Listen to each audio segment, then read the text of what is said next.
Well, good afternoon. I had hoped today that we would be voting on the Women and Girls in Sports Act introduced by Senator Tuberville. And so we had a procedural vote on that. Obviously, the Democrats decided to take it down and not even allow us the opportunity to debate this bill. And obviously, I think as most of you know, sports is a big part of my family's life. And I have daughters who are female athletes. I now have a granddaughter who is playing soccer and basketball. And it's hard for me to comprehend a scenario where they would have to compete against biological males. This is an issue that I think is just a matter of common sense, honestly, first and foremost, and it's an issue on which the American people agree with us. Almost 80% of the American people and a majority of Democrats believe that biological males shouldn't be competing against girls in sports. And so, notwithstanding the Democrats' opposition and their blocking of this initiative, fortunately the President took action through an executive order to make sure that that is the case. But it would have been nice to have had an opportunity at least to debate on the floor of the United States Senate this legislation and an opportunity to codify it so that it doesn't change when a new administration takes power.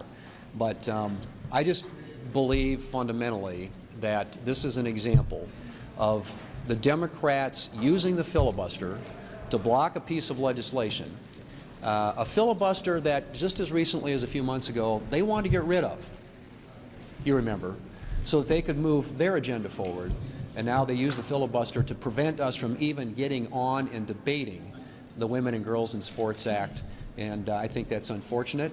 I think it's a huge disservice and incredibly unfair to girls and women across this country who have an opportunity to compete on a level playing field and then get chances to get college scholarships and everything that comes with that. And it used to be that the Democrats were champions of and defended Title IX. I have never seen such an abandonment of a core principle as what we saw on the floor of the Senate last night when we had this vote.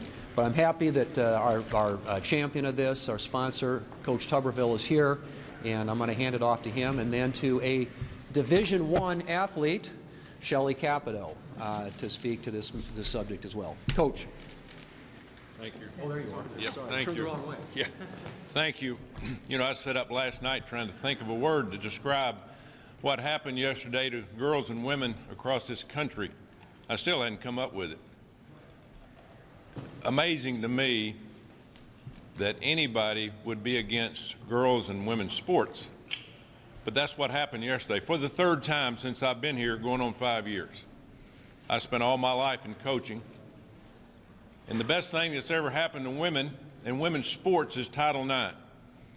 Well, folks, it's being attacked, and attacked daily by the Democrats.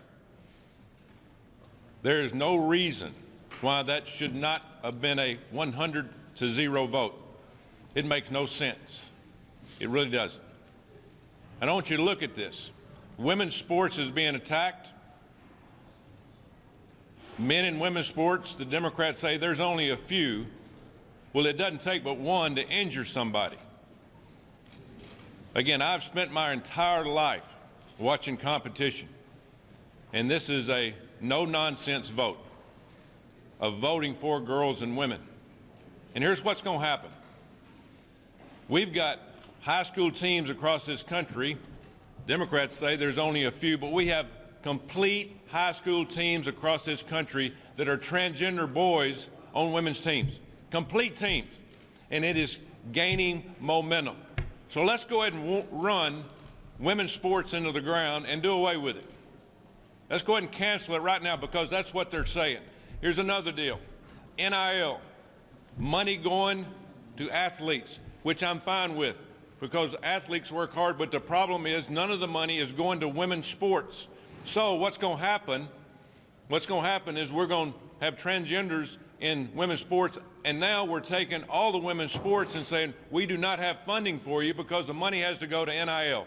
Folks, we are ruining women's athletics. It will be over with in a very short period of time, only because the Democratic colleagues either hate Donald Trump so bad or they just think that they know better than everybody else and they want to change to one gender or 60 genders. It makes no sense to me. So Today I'm challenging my Democratic colleagues. Think about it. Sleep on it. Understand it, because you're going to have to own every bit of this, because every Republican voted for it, every Democrat voted against it. It'll come out again in the next few years, and we're going to try to get it passed. Thanks to President Trump for doing an executive order, but as we all know, that doesn't last. We're going to get this done one way or another, and I think the American people will speak next time when they see in their state what senator voted against women's sports, and they should be run out of town, because it's absolutely not political, it's common sense. Thank you. Senator Capito. Yeah, thank you. Well, I can hardly top Senator Tuberville and his passion for women's sports, but also for sports in general and fairness. This is about fairness. And as Senator Thune mentioned, believe it or not, I was a Division I athlete. I played tennis back a long time ago. And I was thinking about it. If I'd had a biological male on my tennis team, I would not have been on the team, because I was the last one in. They play 6 singles. I was number 6. And if I'd had to compete on a playing field or on the tennis court with a biological male, in all likelihood, I would have not made that team. So how would that have changed my life? What you learn on the playing fields, and our daughter was a Division I athlete too, and she got my husband's height, so she played volleyball. What would I have missed?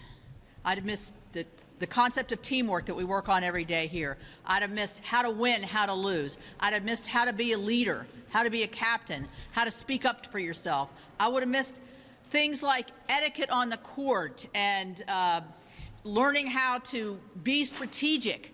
All of the things that sports give anybody who plays, and the joy that comes from it is just, I think, sometimes inexplicable. And some of my best friends are the people that I've met through my life playing all different kinds of sports. And so I would say the fact that not one Democrat voted for this is inexplicable. It's taking away the joy of many women and girls who play sports all across this country. And we need more and more girls and women playing. So I would hope that they would rethink their positions, look at the fairness aspect of this, and say to themselves, now I have 4 granddaughters. Hopefully one of them will be on a playing field that I can watch her excel, or at least have a good time with all her friends. Thank you all so much. Questions for Senators Tuberville or Capito? Okay. Do you support the President's decision to pause military aid to Ukraine, and how long should that pause go on for? Well, it's a pause, importantly, not a stop, and I think it's a part of a negotiation. And I'm hopeful that in the end we'll get folks to the table and be able to negotiate a deal that will bring a peaceful resolution to this 3 years long conflict, and one hopefully that will respect the sovereignty of the Ukrainian people and make the world more safe. Prices are going up for lumber, cars, corn. Your farmers in South Dakota certainly rely a lot on the agriculture they're able to export and import. And so are these tariffs smart for your constituents who are already hurting from high prices? I think these tariffs are oriented around a specific objective. In this case, to reduce the amount of fentanyl coming into this country across our northern and southern borders. And, so these tariffs, I think, are hopefully temporary. Obviously, I come from a state that is, our number one industry is agriculture, so we care a lot about being able to export. A lot of our product in South Dakota hits the export market.